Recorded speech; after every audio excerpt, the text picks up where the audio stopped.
Hello and welcome to Jrock's Babylon. I'm your host, Jason Jrock Houston, and our guest for today is Darren Housholder, as I like to say, Shredmaster Darren. How you doing today, Darren? Doing great, man. Thanks for having me, Jay. I'm gonna Yeah, click off. it's great because anybody that was a hard rock or metal fan in the 80s or 90s probably has heard the name Darren Housholder, especially if you're somebody that bought those guitar practicing musicians, the guitar world. It's definitely a name because you were signed to Shrapnel.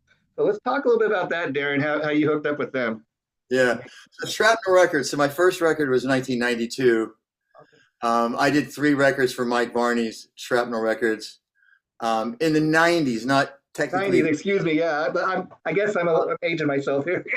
Well, yeah. I mean, it was like, I grew up. I'm the same age as Slash. Like I grew up in that same era. Yeah, yeah.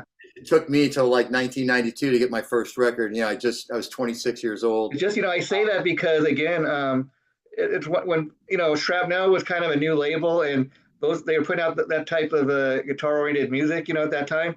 As soon as you popped on this, you were one of the first shredders that you heard, the name Darren, along with Vinnie Moore and guys like that.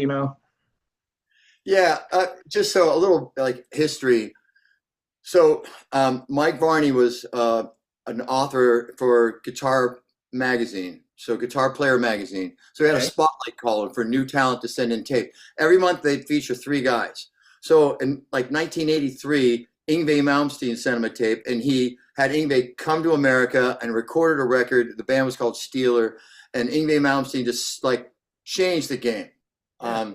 We had Eddie Van Halen, obviously Randy Rhoads, and those guys, right? But when Yngwie hit, it was just like this whole other world. That's why I call Mike Varney the godfather of shred, because he discovered Yngwie, but he built this whole label with all the guys, a lot of guys that will follow. I mean, Tony McAlpine, Vinnie Moore, Paul Gilbert, obviously, Yeah, yeah. Richie Kotzen, Greg Howe, Marty Friedman, Jason Becker, Cacophony, unbelievable stuff. And it goes all the way up into the list, Greg Howe. And then I came about in 92. So the label was out for about 8 or 9 years. Oh, okay, okay, amazing, amazing. You bring up Richie Kotzen, who great classic player. But what I love about Richie is, when he initially came out like you, he came out as a shredder, and now all these years later, find out he can sing. He's a great songwriter. He does a winery dogs. He does a little bit of everything. He's done Poison. He's done Mr. Big. So after you make your instrumental record, if you want to reach a wider audience, you got to be a singer. Yeah, yeah. And, man, I was trying, man. I sang and I tried and I tried. And I just, I can sing, but I'm not a singer. And Kotzen, I mean, like, I love him and I hate him. Yeah. He can sing like Chris Cornell. He plays guitar like from Steve Vai. Basically, he sounds like John Coltrane now. He just does jazz, but he's got the Prince thing happening. So he's like this triple-headed monster. He's a sweetheart guy. He's a cool guy. In fact, that's what I heard initially. He came out with these shredder type albums, and then he started, singing and stuff, and the labels tell him, no, we need you to do more of a shredder thing, and well, that's not what I'm into anymore. Yeah, he bounced and look what happened. He took off, and he can do it all. But for me, like my main influences, like when I first started playing guitar, Jimi Hendrix. This is Axis Bold as Love. Oh wow, Axis Bold as Love album. Yeah, I haven't got it yet, but there's a new box set for that. Yeah, Axis Bold as Love is like the one that has Little Wing. Yeah, yeah. Just the groove, the lyrics, the concept, the melody. Hendrix for me was like, this is my main guitar, is my white Strat. Oh, okay. Yeah. I bought this in 1982 with all my paper out money. Yeah. And but then from Yngwie to Eddie Van Halen's just God to me. And look, Aerosmith's my favorite rock band. But then when Yngwie came out, it was just like, oh my God. Yeah, yeah. And so you're sharing. Knocked me out. So Yngwie hit you with a left. Steve Vai hit you with a right, and then Paul Gilbert hit you right in the nose. So like between like those, I went to Berkley College of Music in 1984, and I actually graduated. I don't know why, but anyway. But those are the 3 guys. Like when I was at Berkeley, like I was learning note for note, like from the cassette tape, if I could get a transcription. So I was doing all the school stuff, But what I was doing is I was doing these recitals. I did these recitals called Rock in a Jazz Place.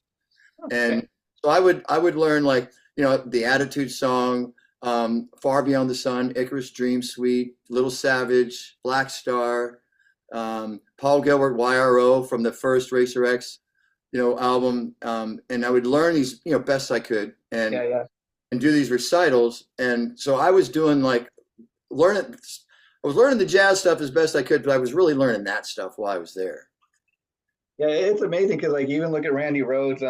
People are surprised when they learn he was much more influenced by classical music than full blown on metal. Yeah. Well, the great thing was, like, it's the yin and yang with Eddie Van Halen and where he was coming from, and Randy Rhoads, completely his own thing, completely nothing like him, really, Yeah, yeah. completely In fact, different. Randy's amazing because he's just got pretty much those two Ozzy albums. That's his legacy, and yet look at the fan base that guy got in that little short life.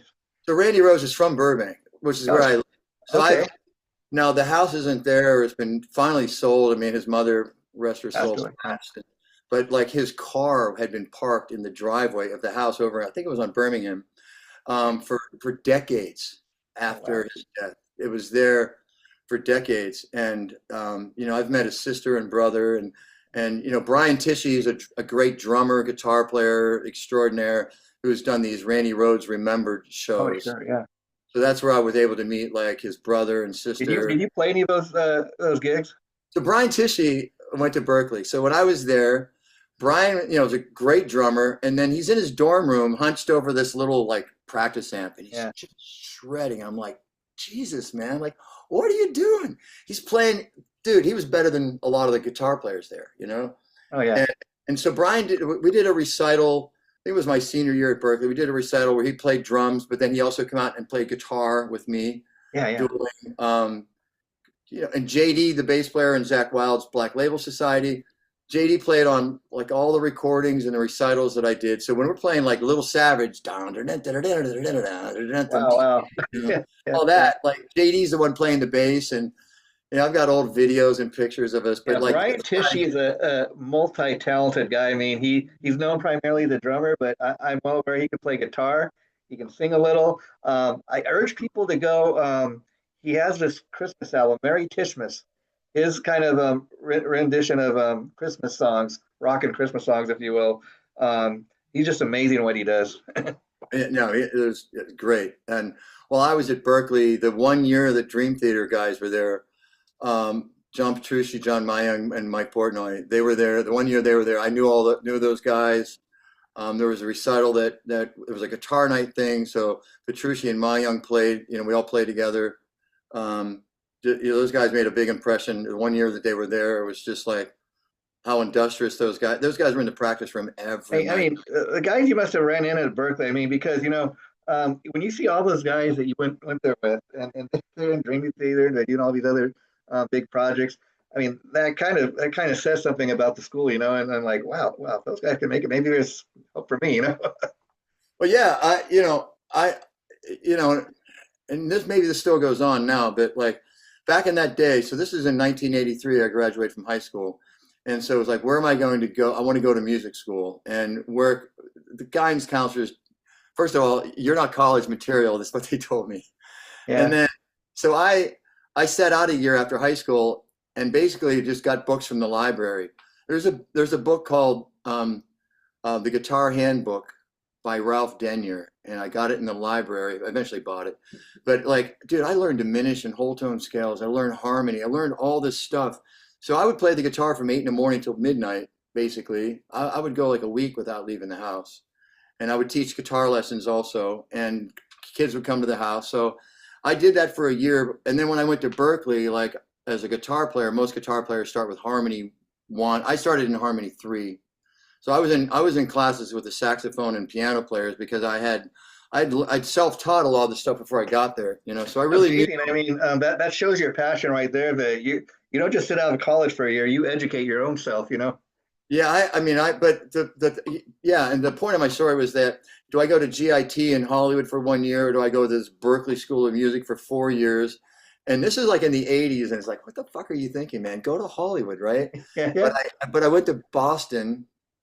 Boston is the most un-rock and roll town. I mean, the Extreme came from there, Aerosmith came from there, but like that's it, man. Yeah, I don't yeah. know. But I mean, anyway, but I wanted to get a big education in music. I really, really wanted to have something that would take me a lifetime, and just You see, really. that's very interesting because most guys, let's be honest, are just like, I want to be in a rock band. I want to play guitar.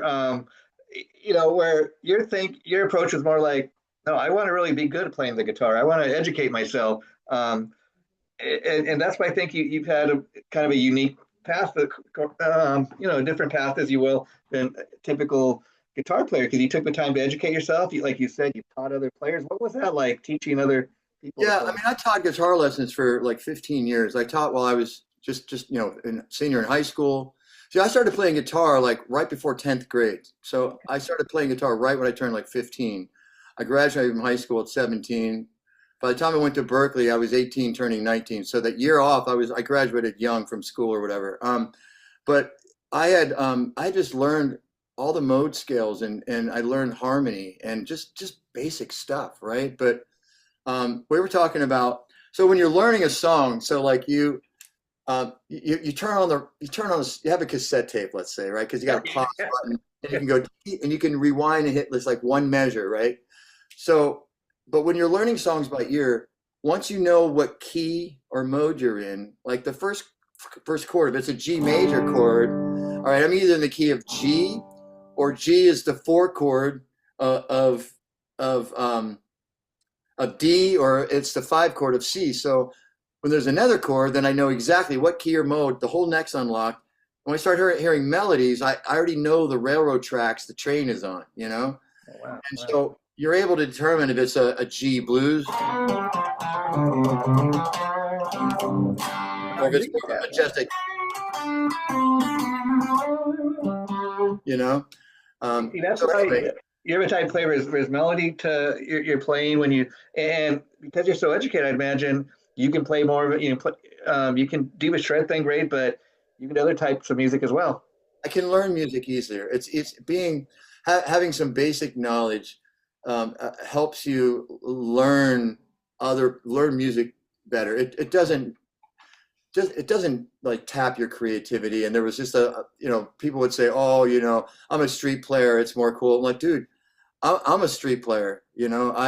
I mean, when you say street players, was it Angus Young, George Lynch, Yeah, yeah. like Warren DeMartini? Like I love all those guys, but I can also take a Bach partita and Bach for violin, and I can like learn this. So Oh, wow, wow. I I can dig also learn that. that or Yeah, yeah. whatever. Like Yeah, reading music doesn't like destroy your feel. Like bullshit. so Yeah, let me ask you, Darren.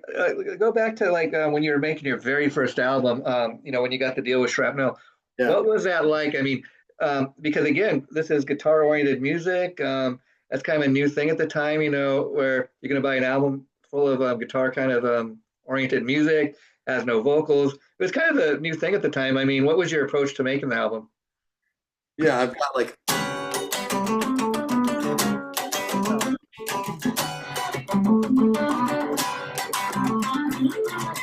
Wow. Yeah. Wow. Wow. You're just kind of doing that as you're going. Wow.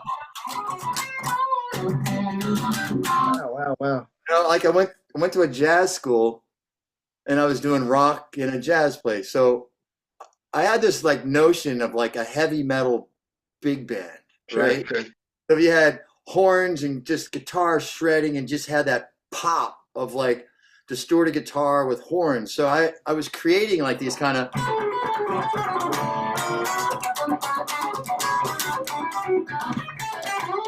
Wow. Wow.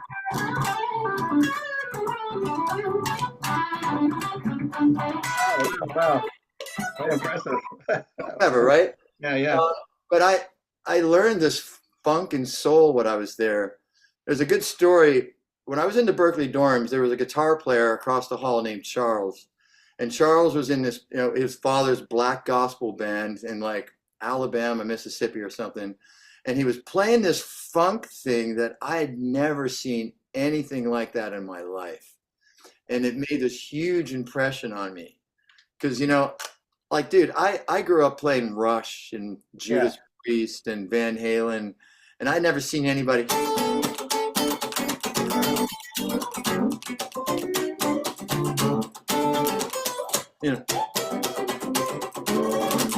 You know, and I was just like, fuck, that's so cool. And at the time, the Shrapnel thing, Yngwie and all this stuff is very neoclassical and shred. Yeah. So when I did my first CD, I made a real point to not sound like those guys, Okay. And Yeah. I have my own style. I have my own Sure, sound. that's what's important. You don't want to be the next Yngwie Malmsteen. You want to be Darren Housholder. Well, some people do. I mean, Yeah. right? There's a lot of guys that too, because once your albums start coming out and you get a following, it's like kind of like, wow, these people are into what I'm doing. Well, yeah, it's a thing to stand out, and besides, it's just fucking boring to just like, it's you want to learn. You're a product of your influences, right? So you sound like a combination of all the people that have influenced you, and that's the beauty about art in general. You learn all this different stuff that appeals to you, but you try to create your own thing, and really like create something. For me, it's like a rhythm thing, a melody. I've got this. Wow,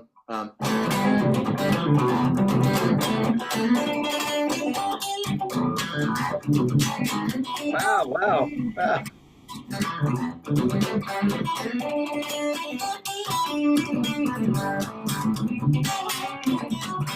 Wow, wow. Yeah, definitely a lot of feel to that. Wow, wow. Melody, there's a rhythm riff. It's a Yeah. thing, and you got to start with this catchy riff thing, and it's got to have like something to it, right? It's Yeah, not yeah, and just of course, the way they make records now is totally different. But like when you're making these recordings, I was curious, were you like a one-man band? Did you play all instruments on your albums? Did you have other guys come in and play? so what I think a lot of us did. So this is back in so when I went through Berkeley in 1988, I graduated, and I was trying to get signed to Shrapnel Records, and I was writing instrumental guitar, and so I had a 4-track that ran on a cassette. Okay, Oh, it's wow. Fostex X15 for any of those people. And dude, this is an amazing invention because you put a cassette tape, Yeah, yeah. you divide it into 4 pieces, right? Uh, And so you get a drum machine, right? You yeah, you program, grew on that, yeah. you Wow. put that on track 1, you get, and then whether your rhythm guitar, and then you play your bass, and then track 4, you put the melodies over there, and then they made it into an 8-track, so a cassette divided into 8 pieces. Now then afterward the ADAT, which is digital, and then Pro Tools and Logic and all this stuff now.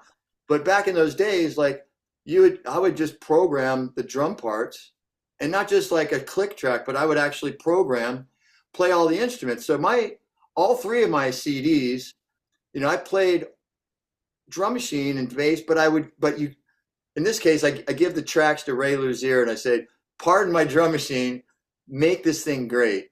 And he did. And, Wow. with my first album, it's this guy, Andre Barry. There was a band called Total Eclipse out here.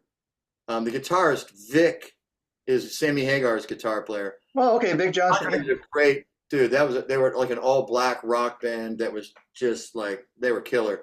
Andre did a great job on my first album.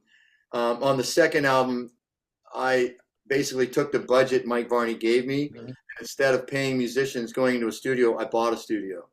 So Okay. when I did Generator Man, for those of you who may not know and go, man, that record's just kind of lame. But look, I bought an ADAT, I bought a mixing board, speakers, and basically I did the drum machine. And then Ray played electronic drums on a couple of tracks. On the third album, Symphonic Aggression, Ray played all the drums. We linked up 3 ADATs. Ricky Walking, an amazing bass player, did the bass. Wow. But on my new album, I've just released a new album. It's part of the reason I want to do these, let people know. Let's talk about that, yeah, because you were telling me first album in 30 years? Yeah, so my Shrapnel records were 92, 93, and 95. And so in 2025, I've got A Vision for You. And it features Ray Luzier on drums, but Billy Sheehan on bass. Wow. So we got Billy fucking Sheehan on this So Ray is in the suburbs of Nashville, and Ray and I have known each other since like 1991, right? And he's the great drummer in Korn. He played with David Lee Roth for years. Yeah. Ray's just, you know, just all the way Real awesome. monster. Yeah. Yeah. Yeah, I think he even played with the Nixons, if I'm not mistaken. yeah. And the thing about Ray is like he's a musician as a monster drummer, but he creates parts that are very cool and musical, and it's just awesome. But the first song on my new album is called Ava's Dance. So I finally wrote and recorded a new song, basically like 6 years ago, and so that had this like.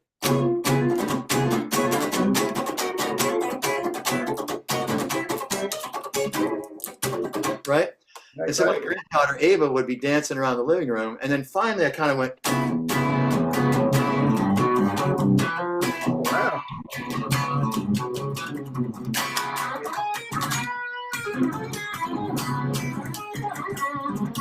Wow, I'm digging that. Yeah. right? So I had this whole thing, and I recorded all the guitars to a drum machine, and I sent it to Ray, and Ray's like, "Hey, I can get Billy Sheehan to play on this." I'm like, "Oh my God, that's great!" And then, of course, back in the early '90s when you were talking, a lot of back then, guitar players like you didn't necessarily get out and perform. The way you'd perform is maybe you'd have a guitar clinic or something.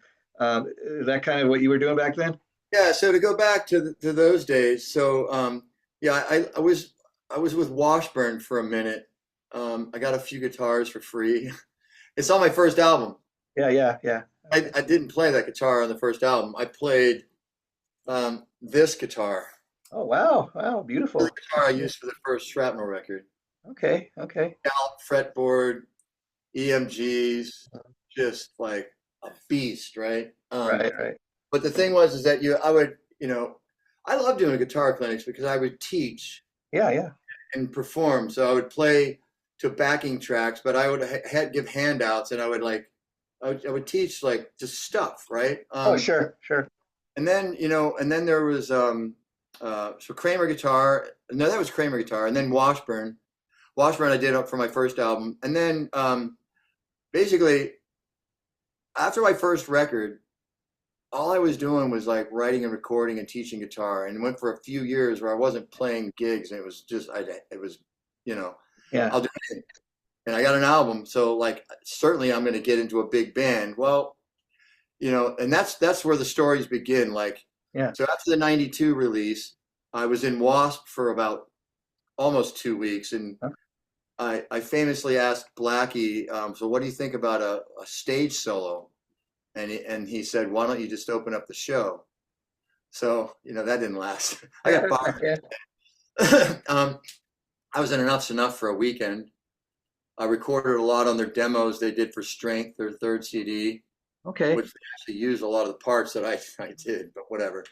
And then, they decided to bring Derek back, who was their best friend and band. Yeah. Get it. And then Love Hate. It was a chance to join a band that I liked. And then so I joined Love Hate at the end of 1992.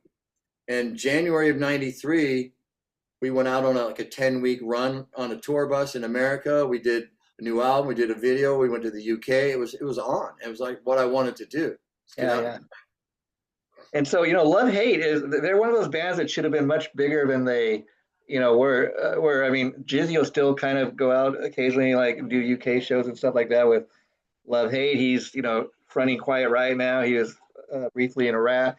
He's a guy that's really kind of he's made some serious noise, doing all these different bands like Rat and Quiet Riot, but he's out there. Jizzy's an ageless wonder, man. He's a consummate professional. He's just a flat out great singer. He's smart, super smart guy. He's written like a bunch of books. Those books too. Books, these albums. So I've played on 3 Jizzy Pearl of Love Hate albums. The first one was in 2017. And then one was basically in 2022 or whatever. And then this year, 2025, the punk rock Fiesta came out. So I've done 3 Jizzy Pearl records in the last like 5-6 years. And then So I actually have two records this year. I've got the Jizzy Pearl Love Hate, and then I've got my own record in 1 year. So it's like, Wow. So with your new solo album, are there plans for you to go out and do live shows? no, Is no plans. it just because you don't have the time? You're busy with everything else? I'm kind of busy with my day job, Psychopharma. Yeah. Um, Okay. but Psychopharma is a fitness supplement brand. Our pre-workout is called Edge of Insanity. So you may know like the Tony McAlpine album, Sure. Edge. Sure. Sure. Okay. Okay. Yeah. Yeah. I own the trademark for dietary supplements. Our fat burner energy pill is called Far Beyond Driven. So I own the trademark in the dietary supplements category. Where it doesn't look like Pantera, it doesn't act like it. It's not about that. Yeah. Yeah. Like I'm paying homage to like this great thing, right? Yeah. Yeah. Yeah. I'm the guy that owns the brand, and I can choose the names I want to choose So for my how did you product. get into doing that? I mean, again, you start out as this great guitarist, and then you kind of fall into this on the side, and it's become kind of your day job, as you say. Um, Yeah, I. So when I was going to Berkeley, I was working these telemarketing jobs. So I've been fired from like 20 telemarketing jobs. I think on the 21st, I finally got it. Finally yeah, I clicked. get my own company. You Yeah, know. a lot of us musicians, like we probably, we just like it's very common. A lot of us at a certain era were just whatever you got to do, right, to make money. And the telemarketing like was a thing. I finally got good at it. So basically, throughout my coming to LA, doing music, my first kid coming on the way, it's like I'm not making enough doing music. Yeah. I saw a bunch of guys who were making good money. I went to work at this place, and within 2 years, I'd qualified to buy a house. And then 6 months after I bought my house, I quit my job. You should Wow. Wow. buy the house before you quit your job. By the Sure, way, yeah. don't Yeah. Yeah. Yeah. Yeah. then try to buy a house. Yeah. Make sure you buy the house, then quit your job, ship out of the garage. That was 27 and a half years ago. And I was selling Stacker 2 and Xenadrine and ephedra and all this stuff from the late 90s, right? And so Psychopharma is one of the many different brands and things, but Psychopharma around 2017, Uh-huh. definitely like 2020, the website and Amazon, but now it's like I'm solely all about Psychopharma and building it into a worldwide brand. So, Psychopharma has taken me to Columbus, Ohio. Went all the way Wow. to Columbus, Ohio this year. Shanghai. We're in Shanghai for a week. We're in Cologne, Germany. We did a big trade show booth at Cologne, Germany, and we had a PA system and speakers and music. And then every day at the end of the show, I would grab the guitar and I was playing Back in Black, Crazy Train. I was doing what I was gonna the intro, but we're playing Gonna Fly Now, the Rockies theme. I did like a rock version of that. But and then I just got back from Dubai. I went to the Dubai muscle show over there, I'm building a worldwide brand. You can buy Psychopharma products in Mexico, Australia, China, throughout Europe, UK, America, Amazon, our website. We sell to retail stores. Yeah. And Well, you're amazing, Darren. You got a great story because I mean, you lived out your dream as far as doing the music thing as best you can. You're still doing it. You're still out there. But you're supporting your family. You got a day job. You're doing it all. Thank you. Yeah, I've been with my wife since 1982. Good We for got you. three sons that are 23, 25, and 29. My oldest son's name is Dorian. So that name is definitely picked out like years before he was ever born. Even born, yeah. I was gonna name my next son Phrygian, but then it's like, I don't know, maybe not. Aeolian. Any of the kids following you in music? No. Okay, okay. Yeah, so I definitely want to have you back there, Darren, talk about the new album. Let me ask you though, what was it like getting in the studio for a first time in 30 years? As far as doing one of these albums, a solo album, and That's a good question because, when Jizzy basically when I launched into my business in 1998, by 1999 I retired from the guitar. So from about 99 to 2007, I really didn't play. Every once in a while, I pick up a guitar. I had a drum kit in the house every once, but I really just didn't really even play music at all, at all. Well, it's funny. I mean, watching all the stuff you've been doing, it's like it's in your DNA. It's never left you. Gotten it back. Yeah. But look, man, I had look. my family is on the way. My business was doing this. Getting signed in Hollywood, chances were doing that. It was a no-brainer. I Yeah. wasn't going to stick around and just be like, oh, you know what? No, look, it's the even flow of life, man. You got to make the right choice. I mean, and more will be revealed later on. And here I am, I respect that. I mean, yeah, you're doing great. You're doing great in life, and out in 2025. I just got back from Dubai. I was in Shanghai and Cologne, Germany. My business, we're blowing up on Amazon and our website and stores. We just sent our first order to Chile, South America, Mexico.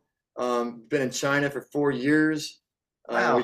Australia for a little more than a year. It's like, Well, you keep going, Darren. Man, it's been great talking to you. This interview, I'm going to put it up in just a little bit. So thanks for doing this. I'll definitely have you back if you don't mind coming you're the back. man. Yeah, I love where you're coming from, and thanks for having me. And I hope that people will seek out the Darren Housholder album. It's on iTunes, Spotify. It's on YouTube. It's for free. Just please listen. If you like it, pass it on to your friends. We will do that, my friend. Great meeting you, Darren. Darren, excuse me.